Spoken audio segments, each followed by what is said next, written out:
오늘 하나님의 말씀은 새술은 새부대에 새술은 새부대라는 말씀으로 은혜를 나누길 원합니다. 새로운 정부가 들어서면서 제일 많이 쓰는 단어가 뭐냐면 새술은 새부대라는 단어죠. 새로운 사람들이 옛 것을 모르고 새로운 방법으로 출발하겠다 이렇게 사람들이 나섰죠.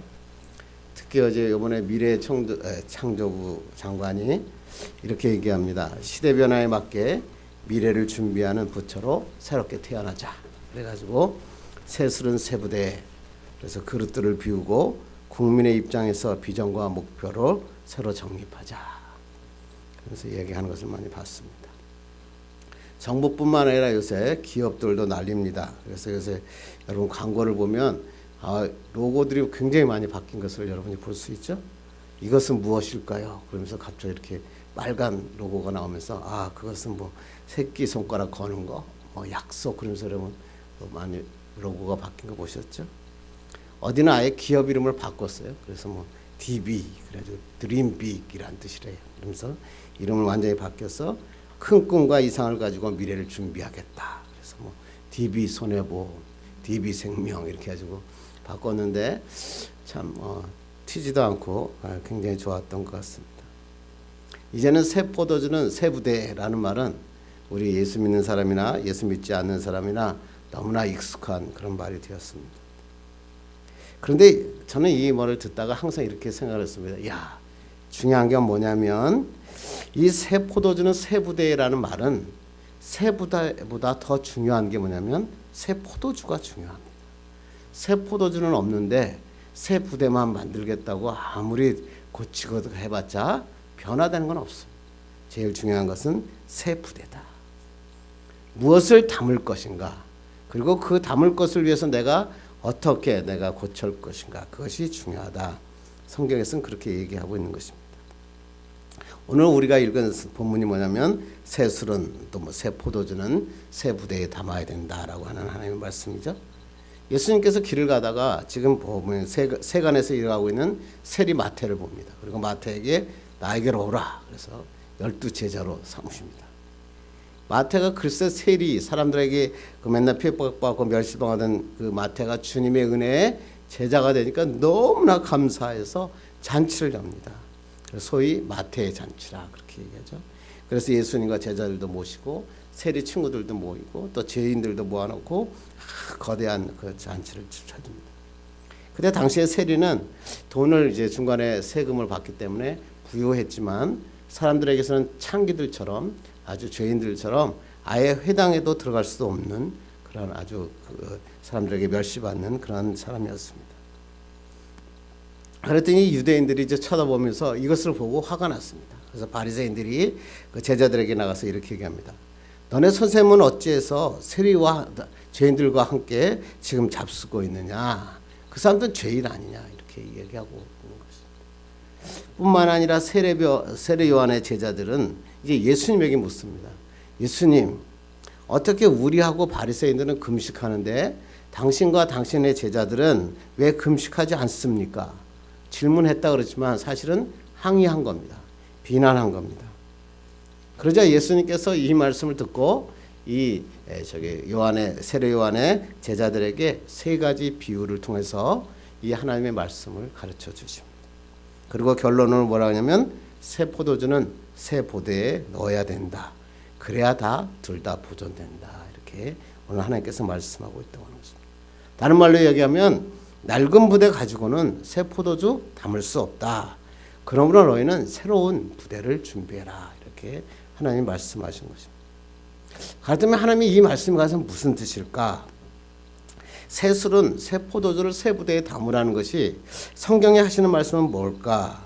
한번 예수님의 말씀하신 참된 의미를 한번 깨달아보고 우리는 어떠한 사람이 되어야 될까 생각하고 은혜 받는 귀한 시간 되기를 간절히 바랍니다. 제가 뭐 긍정의 힘이라는 책 여러분 안 읽어보시면 거의 없겠죠. 저도 읽었으니까요. 이 긍정의 힘에 이런 재미난 얘기가 있죠. 그 유명한 골프 선수 한 사람이 있었는데 골프를 너무 잘 치니까 사우디의 왕이 그 사람을 초청을 합니다. 그래서 초청을 해가지고 글쎄 전용 비행기로 미국에서 사우디까지 데려갑니다. 그래서 거기서 며칠 동안 너무나 그냥 대접도 잘 받고 또 행복하게 골프를 쳤습니다. 이제 돌아가는 비행기 전용 비행기를 타고 돌아가는데 왕이 직접 나와서 이렇게 얘기합니다. 야, 당신같이 훌륭한 사람이 나오고 이렇게 귀한 시간을 보내줬으니까 당신에게 선물을 드리고 싶습니다. 그러니까 골프 선수가 아닙니다. 여태껏 환대해 준 것만으로도 너무너무 감사하고 저도 너무나 행복했습니다. 그러니까 아닙니다. 그래도 꼭 제가 당신에게 선물을 해주고 싶습니다. 그랬더니 골프 선수가 이게 너무 계속 하는 것도 그럴 것 같으니까 이렇게 얘기합니다. 그러면 제게 골프채 하나를 선물해 주십시오. 그리고 이 골프 선수가 미국으로 돌아갔죠. 그럼 미국에 돌아가서 계속 생각한 겁니다. 사우디 왕이 나에게 골프채를 준다 그러는데 과연 어떤 골프채를 줄까? 순금이 적힌, 내 이름이 적힌 순금으로 된 그런 골프채를 줄 건가? 아니면 다이아몬드를 막 박아가지고 골프채를 날 줄 것인가? 이렇게 기다리죠. 한참 기다렸는데 아무래도 오지 않는데 몇 주 후에 글쎄 오라는 골프채는 오지 않고 뭐가요? 편지 한 장이 달랑 옵니다. 그래서 이 골프 선수가 실망했습니다. 야, 나는 뭐 다이아몬드가 박힌 골프채가 올 줄 알았더니 편지 한 장 오다니. 그리고 그 편지를 딱 뜯었더니 뭐가 들어있는 줄 아시죠? 거기에 뭐가 있었냐면 미국 골프장 가장 큰 골프장을 인수하는 그 골프장에 대한 그 증여권이 거기에 들어있던 것입니다. 골프채를 원했는데 글쎄 사우디 왕이 그 골프 선수에게 준 것은 그 미국에 있는 커다란 골프장이었던 것입니다. 조엘 오스틴 목사님이 이렇게 얘기합니다. 왕의 생각은 우리의 차원과 다르다는 겁니다. 그런데 우리가 믿는 왕, 하나님은 뭐야? 왕 중의 왕이시다는 겁니다. 그래서 하나님이 우리에게 주시는 꿈, 비전은 우리가 생각하는 골프채가 아니라는 겁니다. 하나님이 주시는 하나님의 나라, 하나님의 놀라운 역사를 하나님은 준비하고 있다. 그러니까 너희들이 뭘 바꿔라? 생각의 틀을 바꿔라. 그 생각의 틀을 바꾸면 하나님이 역사하신다. 저는 이것을 보면서 그렇구나. 하나님께서 우리에게 신령한 복을 누리려면 우리가 가지고 있던 고정관념, 생각의 틀을 바꾸면 됩니다. 하나님의 틀로 바꾸는 거예요. 오늘 여러분은 하나님의 말씀을 듣다가 여러분이 가졌던 생각의 틀들을 바꿔서 하나님이 원하시는 원대한 하나님의 놀라운 축복과 은혜를 받는 귀한 시간 되기를 주님의 이름으로 축원합니다. 그래서 오늘 본문에 그 말씀을 하시고 있는데 어떻게 말씀하고 있나? 우리 한번 14절 읽겠습니다. 시작. 그때 요한의 제자들이 예수께 나와 이르되 우리와 바리새인들은 금식하는데 어찌하여 당신의 제자들은 금식하지 아니하나이까? 요한의 제자들은 세례 요한의 제자들이죠. 이때 세례 요한은 이제 헤로드 왕이 자기 그 동생 여자와 결혼하니까 그걸 책망하다가 투옥된 상태에 있습니다. 그러니까 그리고 이 세례 요한은 뭐냐면 메뚜기하고 석청을 먹고 자랐잖아요. 그러니까 이 세례 요한의 제자들도 뭐냐면 아주 금식과 기도, 아주 그냥 철저한 금욕 생활을 하던 사람들이 바로 이 세례 요한의 제자들이었습니다. 근데 자기들은 금식하고 있는데 지금 예수님과 제자들은 뭐야? 세리들과 잔치를 하면서 맛있게 먹고 있는 겁니다. 그러니까 예수님에게 항의한 겁니다. 바리새인들은 일주일에 2번씩 월요일하고 목요일날 금식을 했거든요. 월요일하고 목요일날 금식을 2번 했는데 틈만 나면 그리고 수시로 기도했고 그것을 대단한 자랑거리로 삼았다 이런 얘기입니다. 요한의 제자들 자기들도 바리새인들도 다 같이 금식했다 이겁니다. 근데 왜 예수님은 금식하지 않습니까? 예수님의 제자들은 왜 금식하지 않습니까? 글쎄 복음으로 오신 예수님이 오셨는데 자기들이 가지고 있는 틀로 예수님을 절단하고 있는 겁니다. 참 우리 이런 걸 너무 많이 보죠. 신앙생활 하다 보면 이런 사람들 너무 많죠. 그랬더니 예수님께서 그 예수님은 진짜 금식을 반대하셨나요? 우리 한번 볼까요? 마태복음 6장 16절 읽겠습니다. 시작. 금식할 때 너희는 외식하는 자들과 같이 슬픈 기색을 보이지 말라. 그들은 금식하는 것을 사람에게 보이려고 얼굴을 흉하게 하느니라. 금식하라 하는 말이요? 하지 말란 말이에요. 하란 말이에요. 금식하는데 어떻게 하라고요? 남에게 보이려고 하지 말고 하늘에 계신 하나님만 바라보고 해라. 예수님은 실제로 사역하기 전에 40일 동안 금식 기도하셨잖아요. 예수님은 말씀하신 것을 금식을 부정하거나 금식을 하지 말라 그런 게 아니라 금식을 형식적으로 하지 말라는 거예요. 그 마음에 진짜 바라보는 마음의 자세를 가지고 하는 것이 중요하다라고 이야기하는 것입니다. 그러니까 뭐예요? 때에 따라서 맞게 하나님 앞에 금식하며 기도해야 된다. 그러면서 이들에게 3가지 비유를 통해서 하나님께서 예수님께서 설명하십니다. 그 말씀이 오늘 15절 한번 읽고 시작. 예수께서 그들에게 이르시되 혼인집 손님들이 신랑과 함께 있을 동안에는 슬퍼할 수 있느냐. 시작. 그러나 신랑은 빼앗길 날이 이르니 그때는 금식할 것이니라. 그랬죠. 혼인집 손님, 언어로 보면 신랑의 친구들이란 뜻이죠. 이제 미국 그 유대인들은 이제 일주일 동안 혼인 예식을 치렀잖아요. 그래서 마지막 날 뭘 하냐면 신랑의 친구들이 그 신부 집에 가서 신부를 데리고 옵니다. 그래서 우리로 얘기하면 들러리죠. 우리가 옛날에 뭐 함질 때 들러리듯이. 그래서 신랑의 친구들이 그때 꼭 필요합니다. 그래서 신랑의 친구들이 가서 그 신부를 거기다 모셔갖고 오는데, 만약에 이때 이 들러리로 간 신랑의 친구들이 가가지고 거기서 슬퍼하고 거기서 금식하고 있다면 그게 되겠느냐. 하나님께서 말씀하시는 것이죠. 그때도 당시에 유대인들도 그 혼인 예식이 있을 때는 금식하지 않았었거든요. 다른 말로 얘기하면 뭡니까? 금식도 다 때가 있다 이거예요. 뭐 금식을 자기가 뭐 자랑하는 것처럼 그냥 난 금식한다 함부로 하면서 그걸 가지고 남을 판단하고 남에게 뭐 하지 말라 그러고 비난하고 그러지 말라. 믿음은 그런 게 아니다. 이렇게 하나님께서 말씀하고 있다고 하는 것입니다. 요새 정치권에서 제일 많이 나오는 단어가 내로남불이라는 단어. 여러분도 많이 정말 매일 듣죠? 제가 인터넷만 보면 내로남불 나오죠. 내가 하면 로맨스, 남이 하면 불륜이란 얘기죠. 정치권에서 했던 어떤 사람 했던 말 때문에 유명해졌죠. 근데 옛날에 이제 우리 젊었을 때는 이게 이렇게 쓰이지 않고 어떻게 하냐면 내가 하면 로맨스, 남이 하면 스캔들 이렇게 많이 썼던 거고요. 또 내가 못생긴 건 개성, 남이 못생긴 건 원죄 뭐 이렇게 가지고 유머로 많이 쓰던 단어가 바로 이 내로남불이죠. 근데 이게 정치권으로 가면서 내로남불, 자기가 하면 문제가 안 되고 남이 하면 문제가 된다. 그래서 기준을 적용하는데 내가 할 때 기준과 남이 기준할 때 좀 다르다라고 하는 것을 우리가 많은 것을 보게 됩니다. 다 그러면서 주변을 볼 때 이런 거야. 내 생각과 같지 않으면 다 틀렸다. 이렇게 얘기하는 사람들이 요새 너무나 많죠. 중요한 건 뭐냐면요. 다른 것과 틀린 것은 같지 않다는 거예요. 다른 것과 틀린 것을 구별할 줄 아릅니다. 다르다고 해서 틀렸다고 말하면 그 사람이 틀렸다라고 하나님께서 말씀하는 것입니다. 신앙생활도 마찬가지입니다. 외형적인 형태를 가지고 남을 비판하면 안 됩니다. 금식기도 하는 사람들이 참 이런 얘기를 많이 하더라고요. 내가 금식기도 하니까 당신도 금식기도 하십시오. 또 목사님들 중에서도 이런 사람이 굉장히 많아요.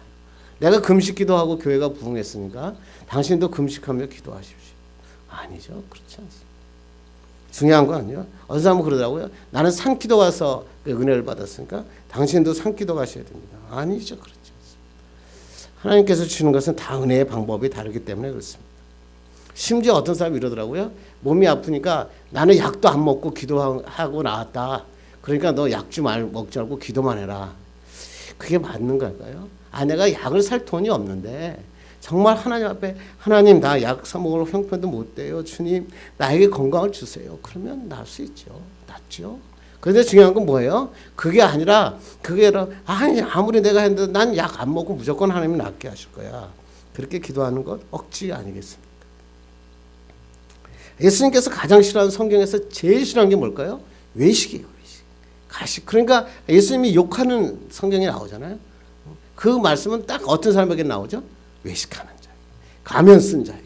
하나님 앞에 나오는데 기도할 때하고 속마음이 틀린 거예요. 요새 힘드시죠? 기뻐요 그러는데 겉은 기뻐요 그런데 속은 막 반창고에 막 그냥 썩어가지고 문드러져 있는 사람들을 많이 보게 되죠. 제일 중요한 게 뭘까요? 마음과 겉이 같아야 되는 거예요. 우리가 하나님의 그리스도인으로 신앙생활할 때 제일 중요한 것은 뭐냐면 남의 형편을 잘 배려할 줄 알고 그들에게 다른 것을 내가 수용할 줄 알 때 하나님의 축복과 역사가 일어나는 것입니다. 이 하나님의 말씀을 잘 깨닫고 우리 신앙생활하는 여러분 되기를 간절히 바랍니다.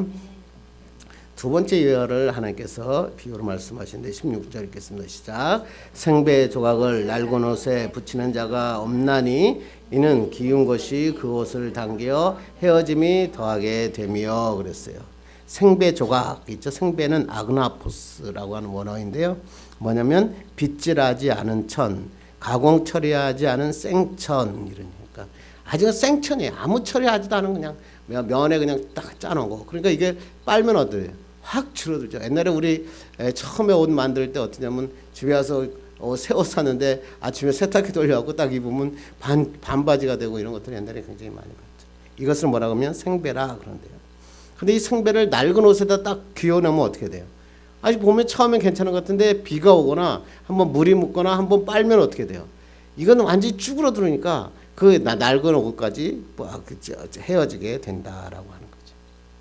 그래서 이 얘기를 들으면서 항상 생각이 났어요. 저희 어머니 옛날 우리 어머니 맨날 오시면 우리 할머니하고 이게 막 어두운 그 희미한 불빛에서 양말 굽는 게 굉장히 그때 유행했죠. 그래서 전구따마 집어넣고 전구따마 위에서 이렇게 양말을 기웃던 어머님 생각도 났고요. 그때 우리들 옷은 뭐냐면 전부 다 무지개 옷을 입었어요. 왜 그러냐면 뭐 어디서 입던 옷들 다 이렇게 아버님이 입던 옷들 뭐 이렇게 뜯어다 실 풀러가지고 하나의 옷이 안 되니까 한성은 뭐 파란색 그렇게 해서 뭐 무지개 옷을 입어서 제가 어렸을 때 사진을 저희 형님하고 제 사진을 보면요 전부 다 무지개 옷을 입고 똑같은 사진을 찍고 있는 것을 제가 많이 봤죠. 근데 이 무지개 옷을 살 때도 짤 때도 굉장히 중요한 게 뭐냐면 색감이 중요한 거예요. 이게 잘 맞춰서 멋있게 해야지 그냥 아무거나 하면 남들이 창피해서 못 입고 나가고. 그리고 어떤 거는요 옷을 한번 잘못 기워 놓으면 가서 한번 빨고 나면 한쪽으로 완전히 찌그러들어서 옷을 완전히 망치는 경우도 우리가 많이 보게 되었다. 하나님께서 말씀하시는 거예요. 그 옷을 기울 때 생천을 가지고 낡은 옷에 기우면 안 된다. 그런데 누가복음 5장에는요 이 말씀을 아주 구체적으로 말씀하시거든요. 누가복음 5장 36절 읽겠습니다. 시작. 또 비유하여 이르시되 새 옷에서 한 조각을 찢어 낡은 옷에 붙이는 자가 없나니 만일 그렇게 하면 새 옷을 찢을 뿐이요 또 새 옷에서 찢은 조각이 낡은 옷에 어울리지 아니하리라. 그래서 이 생천이 아니라 새 옷에서 만약 띄어가지고 그 낡은 옷을 지운다고 기어놓으면 뭐야? 새 옷도 망가지고 낡은 옷도 망가진다. 낡은 옷 전통적인 예수님께서 말씀하신 새 옷은 뭐예요? 예수 그리스도의 복음. 예수 그리스도께 오셨는데 그 예수 그리스도의 복음을 가지고 낡은 옷 전통 그 형식만 나면 율법에다가 수선한다고 들어가면 뭐야? 둘 다 망가진다. 하나님께서 말씀하고 있다고 하는 것입니다.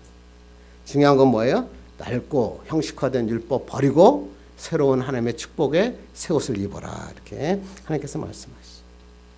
세계에서 제일 많이 팔린 소설이 찰스 디킨슨의 두 도시 이야기죠. 이 두 도시 얘기 파리하고 런던 얘기잖아요. 거기에서 이제 파리에 그냥 억울하게 수감되어 있는 친구 마네트라는 박사를 데려다가 그 주인공이 데려다가 자기 집에다가 놓죠. 그런데 큰 집에 들어왔는데 런던으로 왔는 이 마네트 박사가 큰 집에 사니까요 불안해서 잠을 못 자는 거예요. 왜 그러냐면 조그만 방에 있을 때 이게 슬리퍼 적적하는 슬리퍼 소리를 닫고 편안하게 잠을 잤는데 보니까 소리가 안 나오면 더 보니까 아무 소리도 안 나는 거예요. 그러니까 이 친구가 뭘 어떻게 한 줄 아십니까? 거실에다가 그 벽돌로 조그마한 감옥을 만듭니다. 그리고 거기서 그 거실에 벽돌을 쌓아서 감옥을 만들고 그 안에서 신발을 이렇게 돌고 다니면서 평안함을 가지고 있다. 이런 것을 우리가 읽어봤습니다. 사람에게 습관이라는 게 이만큼 중요한 거예요. 내가 어떤 사람으로 살고 있었느냐에 따라서 어떤 새로운 문물을 받아들일 때 어려움이 있다라고 이야기하는 것입니다. 그런데 이게 종교에도 똑같이 일어났죠. 우리나라에 로마 카톨릭이 일어나고 그 카톨릭의 종교에 있을 때 로마에 라테라노라는 성당 있죠. 이 성당에 가면 그 높은 계단이 있는데 그 계단이 다 대리석으로 이렇게 돼 있어요.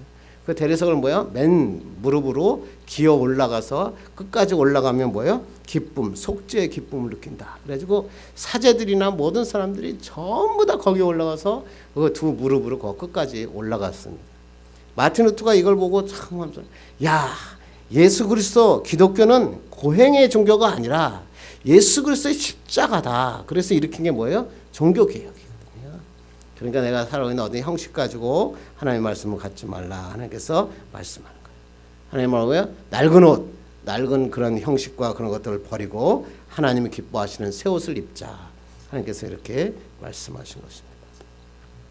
세 번째 비유는 우리 17절 읽겠습니다. 시작. 새 포도주를 낡은 가죽 부대에 넣지 아니하나니 그렇게 하면 부대가 터져 포도주도 쏟아지고 부대도 버리게 됨이라 그렇습니다. 가족 부대 뭐냐? 사막에 이제 유목민들이니까 그 사람들이 뭐야 양 뭐 이런 것들을 갖다가 잡을 때 염소를 갖다 통째로 벗겨가지고 거기에 이제 위에 목하고 밑에만 묶어가지고 거기다가 뭐 음식 같은거나 물 같은 걸 담아갖고 다녔던 거죠.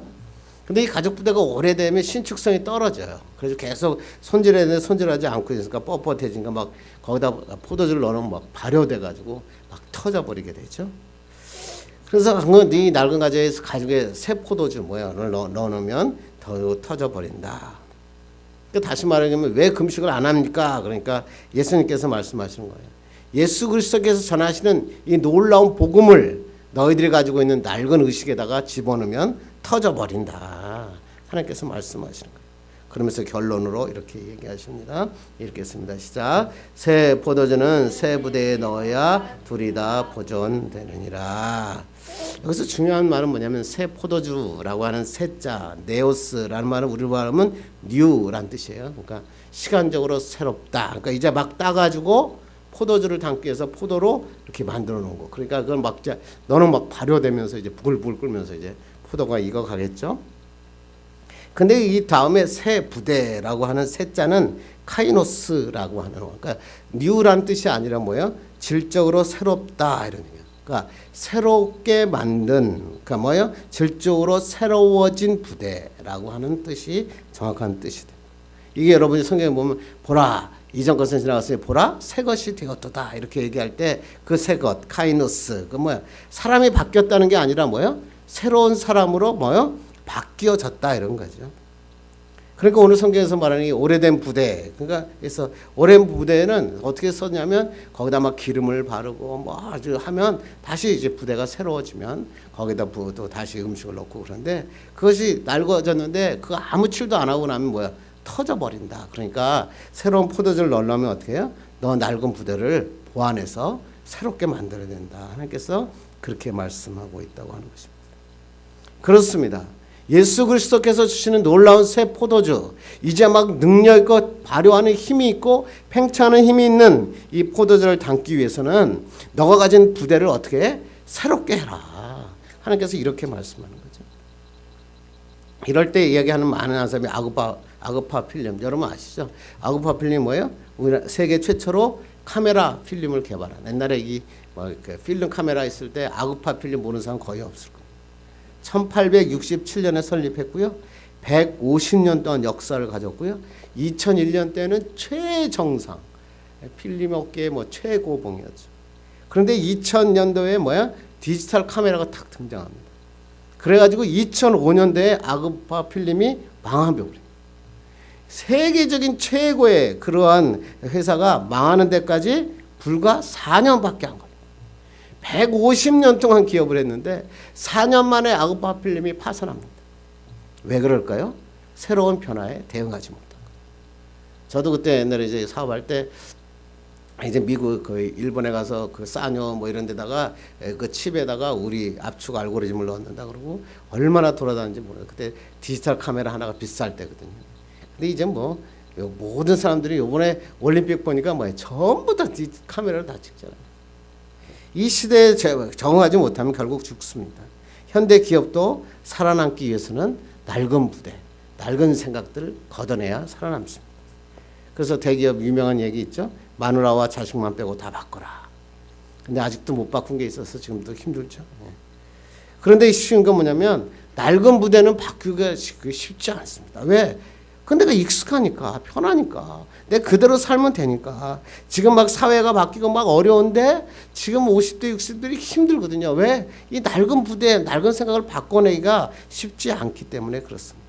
그런데 오늘 성경은 뭐라고요? 세수를 원하면 낡은 가죽 부대를 바꿔라. 새롭게 하라. 하나님께서 그렇게 이야기하는 거죠. 이래서 성공한 기업이 있어요. 아마존. 아마존은 1995년 7월 달에 온라인 서점으로 시작해요. 거기에는 자기의 대표이사 제프 베조스하고 부인, 그 다음에 엔지니어 세 사람이서 만들죠.